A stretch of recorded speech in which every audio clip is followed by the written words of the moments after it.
Welcome to Storytime Telling with Music History 101. I'm Kurt Thompson, and be prepared to be put to sleep. If you've awakened in the middle of the night, it's 1 a.m., 2 a.m., or even 4 a.m., and you need to get back to sleep, just go ahead and leave this video on and watch, and before you know it, you'll be hitting those Z's in counting sheep. It doesn't take long to study music history and be fast asleep. Or, if you'd like right now, take a moment, pause the video, go warm up some nice tea, something soothing, or a little cup of hot cocoa.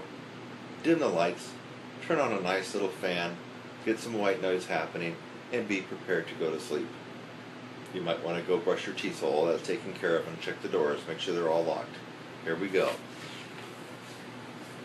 This little section deals with opera. So we've covered already lots of ground if you've watched any of the previous ones. If not, if this is your first one, then fine. We're going to be talking about opera. There will always be people who believe that opera represents the highest form of artistic achievement in music. They believe this because they think that everyone believes it.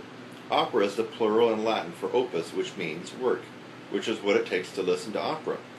It's all Monteverdi's fault, really. If he hadn't written that music drama Orfeo in 1607, this whole opera craze might never have started.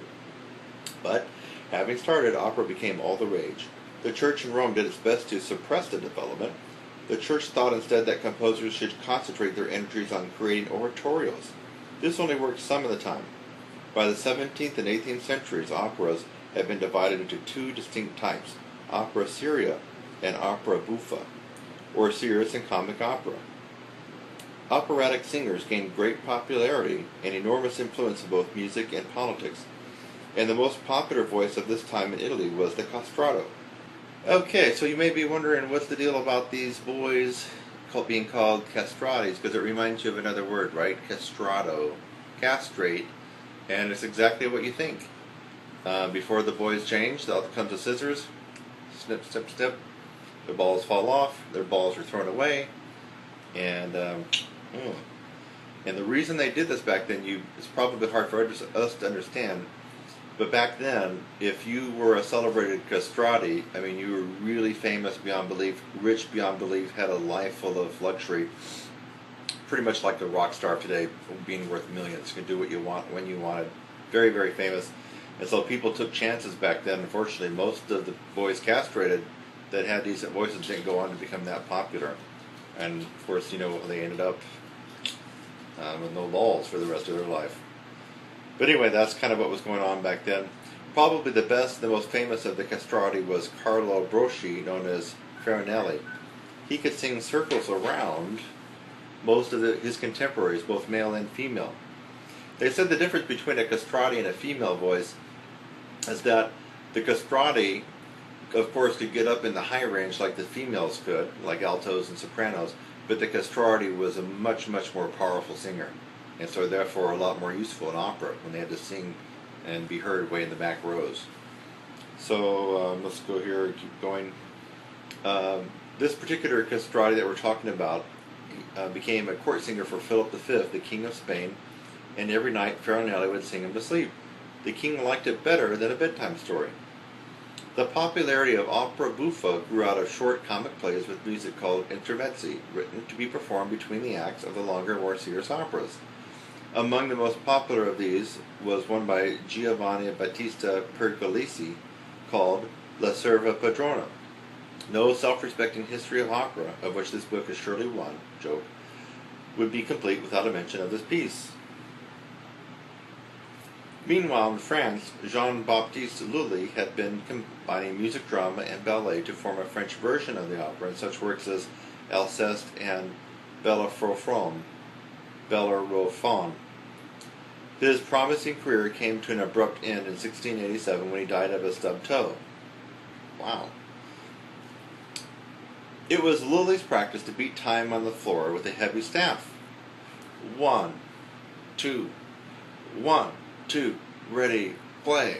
So he's got this long wooden pole, beating it, and then he just happens one time to smash it right on his toe. I guess that's what happened. So let's go back because that's kind of interesting. So Jean-Baptiste Lully had been combining music, drama, and ballet to form a French version of the opera in such works as Alceste and Bellerophon.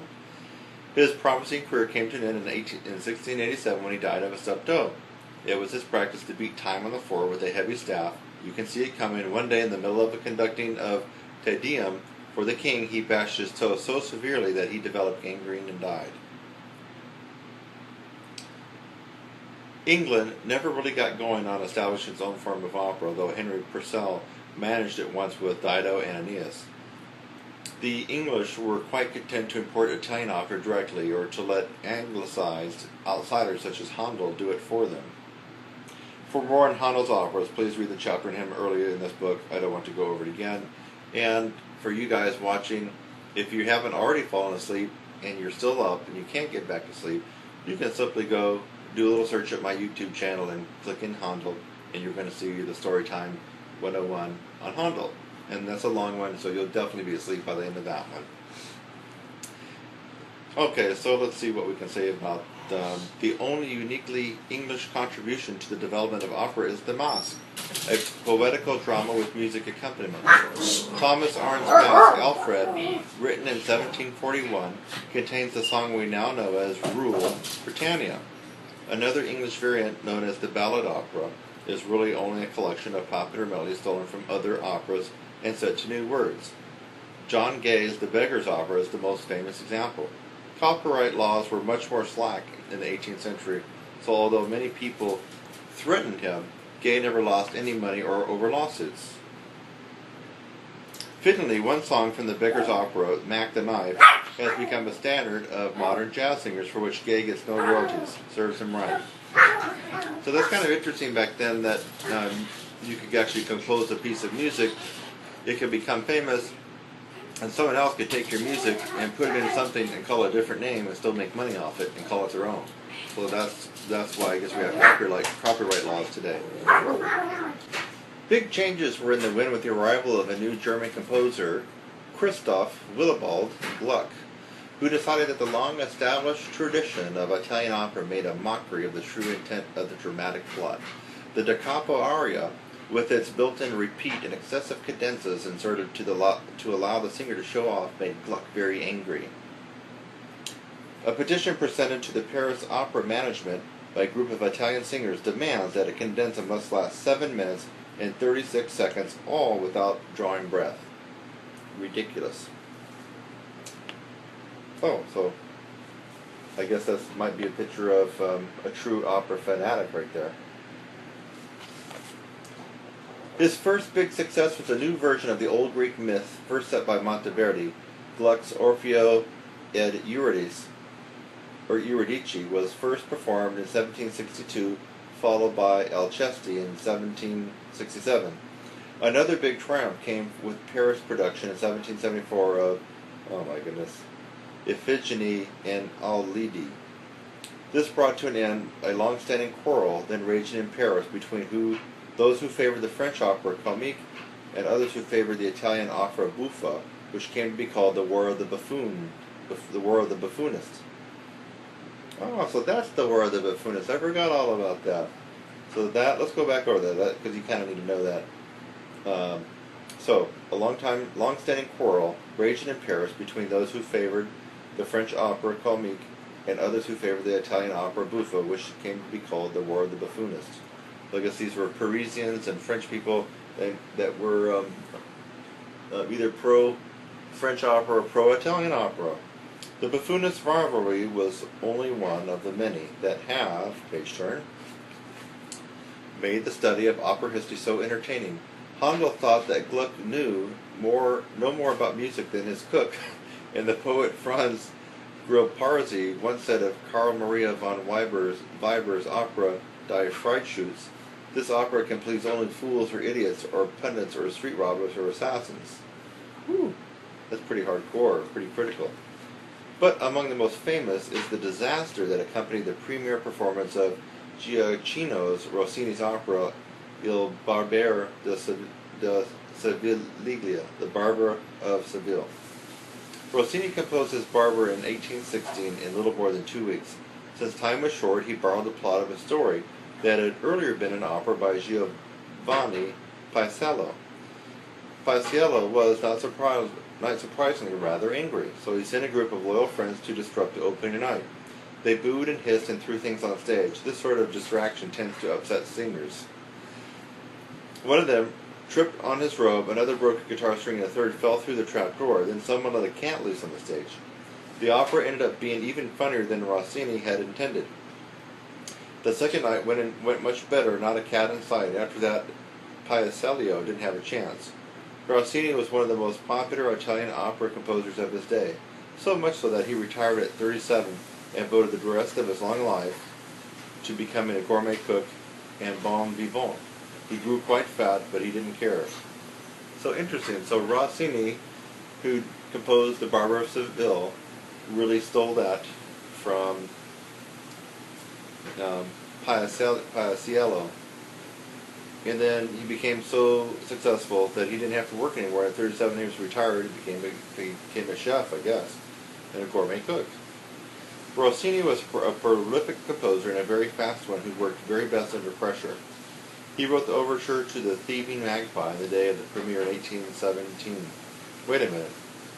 On the day of the premiere, so keep this in mind, folks. Tickets have been sold, the concert hall's booked, the opera is getting ready to go. He hadn't finished, or he hadn't even written the overture, and he's writing the overture that day. Now that's pretty amazing. The impresario locked him in an upstairs room with 4 hefty bodyguards who stood over him as he composed. As soon as he finished a page, one of the bodyguards would throw it out the window to a copyist waiting below. They were under orders to throw out Rossini if he didn't finish in time. His last opera was Guillaume Tell, written in 1829. So here's some footnotes about Rossini, I guess. Rossini borrowed some of the music too, but mostly he stole it from his own earlier works, so that was all right. He had plenty to choose from. Between 1810 and 1824, he composed 32 operas. Hello. A true opera fanatic is someone who can listen to the whole William Tell overture and never once think of a Lone Ranger. I guess they're probably right about that. There were lots of other Italian opera composers. Donizetti is all right, I suppose, if you like mad scenes. But the next really important composer is Giuseppe Verdi. Let's see if there's a footnote on him. At least that's what his father called him. The name on his birth certificate is Joseph Fortuninus Franciscus Verdi. He had a sister whom his father, in a flash of originality, named Giuseppa. Okay, the respected music historian Donald J. Grout makes a definitive summary of Verdi's contribution to music when he states, Verdi is the only eminent composer in history who is also a successful farmer. So, Giuseppe Verdi also was a farmer. Now, I did not know that. Let's see what they say about that. Okay. So, let me continue on here. Apparently, this music history lesson is not so boring for my little doggies here. But you guys probably don't even hear them barking because you're sleeping. You might be dreaming that you're sleeping right now, when really my dogs are barking. So you're not dreaming; they really are barking. You might be dreaming about dogs. When he wasn't out tending the crops, Verdi found the time to write 26 operas, including such favorites as La Traviata and Aida. He could have learned a thing or two from Rossini. He was asked to compose Aida for a celebration marking the opening of the Suez Canal in 1869. He didn't quite make the deadline. He did have this in common with Rossini. The opening night of La Traviata in 1853 was a disaster. The audience was shocked to see an opera performed in modern dress. The tenor had a bad cold and could hardly sing, and the audience couldn't stop laughing at the sight of the enormous leading soprano, who was supposed to be wasting away from consumption. There is a long tradition of overweight opera singers. Marietta Alboni, a favorite of Rossini's operas, grew so huge that she could no longer move about the stage. She continued with a concert career, singing while seated in a big chair. Wow. You've all heard the saying, until the fat lady sings, right? So that's what they're talking about here. Okay, let's see where we're at now. There's more to be said about opera than I have space left for. And I haven't even got to Bellini or Puccini or any of the other Enis, not to mention Hector Berlioz, Richard Strauss, or any of the modern opera composers such as Alban Berg or Igor Stravinsky. My favorite of all the modern operas is The Deliverance of Theseus, written by French composer Darius Milhaud in 1928. It's about 7 minutes long with a 10-minute intermission. I can just make it. That's funny.